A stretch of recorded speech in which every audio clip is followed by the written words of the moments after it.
Hi guys, will start with chapter 10 monetary and fiscal policy. इससे पहले हम लोगों ने ISLM कर्व चैप्टर पढ़ा इन 3 वीडियोस।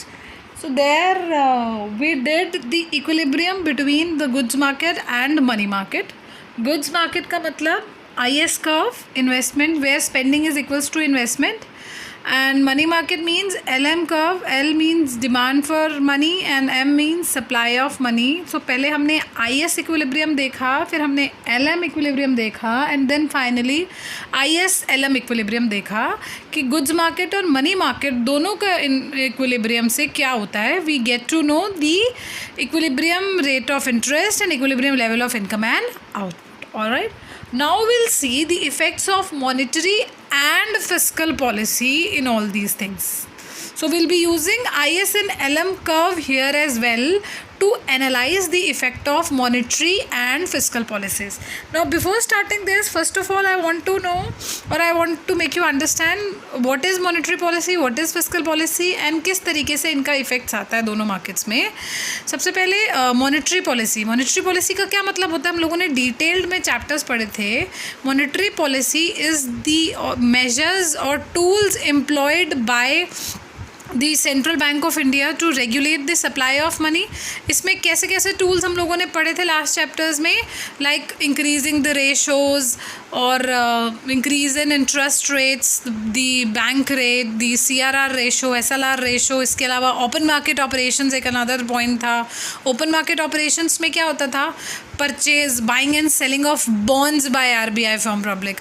तो मनी सप्लाई किस तरीके से रेगुलेट होती थी, अगर RBI बॉन्ड्स बाय करता है तो दैट मीन्स मनी सप्लाई कम हो जाएगी. क्यों कम हो जाएगी, बढ़ जाएगी, आई शुड से कम. अगर RBI बॉन्ड्स बाय करता है, बाय करने का मतलब RBI पैसा देगा तो मनी सप्लाई इंक्रीज़ हो जाएगी. इसी का उल्टा अगर RBI बॉन्ड्स सेल करेगा तो मनी सप्लाई कम हो जाएगी. So this was open market operation, right. So and this was complete monetary policy में और भी बहुत सारे टूल्स होते हैं. तो इनका इफेक्ट हमारा क्या होगा मार्केट्स पे, हम वो पढ़ेंगे. Then fiscal policy, as you all know there are 2 things in fiscal policy, either increasing the government expenditure by government purchases or increasing or decreasing, I mean changes in the government expenditure. There are 2 factors which comprise of fiscal policy, government expenditure and another is taxation, either increase or decrease in tax to regulate the goods market. All right, now let us start. We'll be using ISLM model here to analyze the effects of monetary and fiscal policies. All right, so see,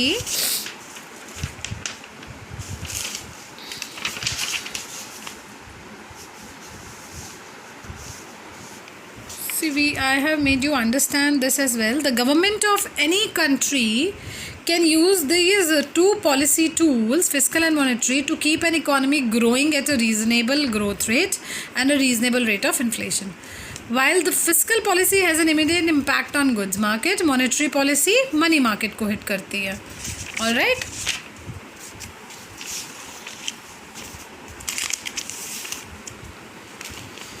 Since the 2 markets are closely interlinked, हमने जैसे monetary और goods and money market का equilibrium देखा ना, इसी तरीके से both monetary and fiscal policies affect the level of output and interest rate as well. Now this is the equilibrium of ISLM curve. यहाँ पे हमें क्या डिटरमाइन होता है, ये वाला इक्विलिब्रियम रेट ऑफ इंटरेस्ट, और यहाँ पे इक्विलिब्रियम लेवल ऑफ इनकम और output, right. So now we'll analyze the fiscal policy and monetary policies. Just have a reading. एक एक्सपेंशनरी फिस्कल पॉलिसी से क्या होगा, फिस्कल पॉलिसी अगर एक्सपैंडिंग तरीके से इम्प्लीमेंट होगी, एक्सपेंशन के लिए इम्प्लीमेंट होगी, तो it will shift the IS curve या टू द राइट, क्योंकि एक्सपेंशनरी है तो IS कर्व को राइट शिफ्ट कर देगी. राइट शिफ्ट करने से क्या होगा, ये अगर IS कर्व इधर शिफ्ट हो जाएगा, हमने पढ़ा था shifting in IS and LM curves both in the last chapter. IS curve shift होने से क्या होगा, इक्विलिब्रियम पॉइंट शिफ्ट हो जाएगा and income and level of income और इंटरेस्ट रेट दोनों बढ़ जाएंगे. इक्विलिब्रियम आगे चला जाएगा तो यहाँ से इंटरेस्ट रेट भी बढ़ जाएगा और इनकम और आउटपुट लेवल भी बढ़ जाएगा, right. On the other hand अगर फिस्कल पॉलिसी कॉन्ट्रैक्शनरी होगी तो दोनों चीज़ें कम हो जाएंगी। सिमिलरली मॉनेटरी पॉलिसी क्या किस पे इफेक्ट देगी, एलएम कर्व पे। अगर एक्सपेंशनरी मॉनेटरी पॉलिसी होगी तो एलएम कर्व यहाँ से राइट आ जाएगा, जिससे इक्विलिब्रियम लेवल कम हो जाएगा। तो इंटरेस्ट रेट तो कम होगा लेकिन इनकम बढ़ जाएगी। Would shift the LM curve to the right, increasing the income level and reducing the interest rate. On the other hand अगर कॉन्ट्रैक्शनरी मॉनेटरी पॉलिसी होगी तो एलएम कर्व यहाँ से यहाँ आ जाएगा, इंटरेस्ट रेट बढ़ जाएगा और इनकम लेवल जो है वो कम हो जाएगी। Alright, so let us read both the policies individually. सबसे पहले starting with monetary policy. Monetary policy का क्या मोटिव होता है? By employing monetary policy what central bank does is it regulates the supply of money, right. So monetary policy, जैसे हमने देखा monetary policy क्या करेगी, अगर एक्सपेंशनरी होगी तो मनी सप्लाई बढ़ जाएगी, मतलब ये यहाँ से यहाँ आ जाएगा तो इंटरेस्ट रेट मेरा कम होगा और इनकम लेवल बढ़ेगी, right. So a monetary policy operates through the changes in the quantity of money, a rise in the supply of money reduces the rate of interest in turn. अब होता क्या है देखो, monetary policy बढ़ी, supply of money बढ़ी, supply of money बढ़ने से interest rate कम हुआ और इनकम लेवल बढ़ा ना। अगर इंटरेस्ट रेट कम हुआ उसका इम्पैक्ट कहाँ जाता है? इंटरेस्ट रेट के कम होने से इन्वेस्टमेंट्स बढ़ती हैं, इन्वेस्टमेंट बढ़ती है तो इन टर्न एग्रीगेट डिमांड बढ़ेगी एंड एग्रीगेट डिमांड के बढ़ने से इक्विलिब्रियम आउटपुट बढ़ जाएगा, right. So monetary policy generally central bank open market operations के थ्रू एम्प्लॉय करता है। ओपन मार्केट जैसे मैंने बताया, buying and selling of bonds. So let's see how it will effect. See, this is the open market operations. Open market operation में central bank ने क्या करा, इनिशियली सेंट्रल बैंक ने पर से for example first scenario is we central bank has purchased the bonds. Purchase का मतलब expansionary monetary policy थी। परचेज करने से क्या हुआ, मार्केट में पैसा आ गया, गवर्नमेंट ने परचेज, आरबीआई ने परचेज करे तो मनी सप्लाई बढ़ गए। मनी सप्लाई बढ़ने से एलएम कर्व मेरा यहाँ से यहाँ शिफ्ट हुआ। जो पहले आईएसएलएम का इक्विलिब्रियम ये था, y1 was my equilibrium income और आउटपुट और इंटरेस्ट रेट मेरा आई था। मॉनेटरी पॉलिसी मनी सप्लाई बढ़ गई तो मॉनेटरी पॉलिसी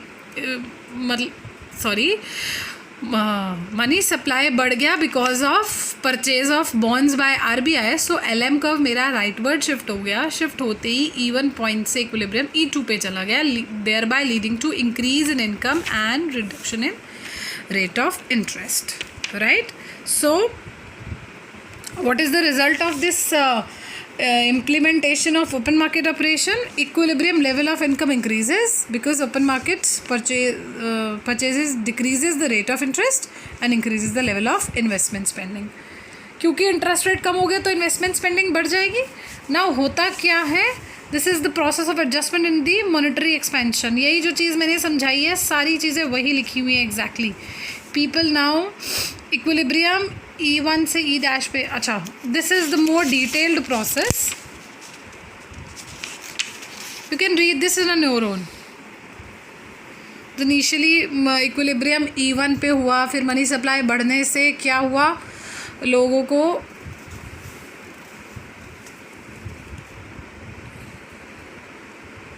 अच्छा this is the adjustment process in monetary expansion.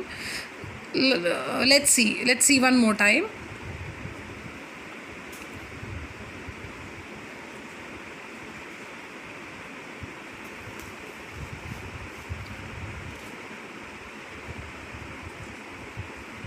अब क्योंकि ये शिफ्ट होने से मेरा इंटरेस्ट रेट कम हो गया, तो इंटरेस्ट रेट कम होने से individual people also want to save less in bank accounts, तो उनकी जो मनी डिमांड है वो भी बढ़ जाती है।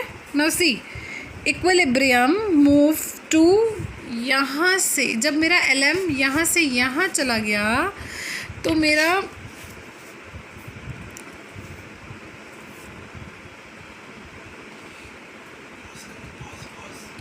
just a second,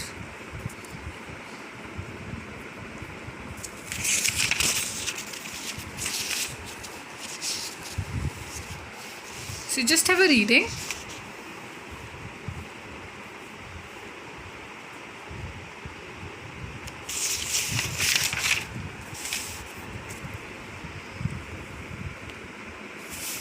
I'll read it for you, then we'll make you understand this.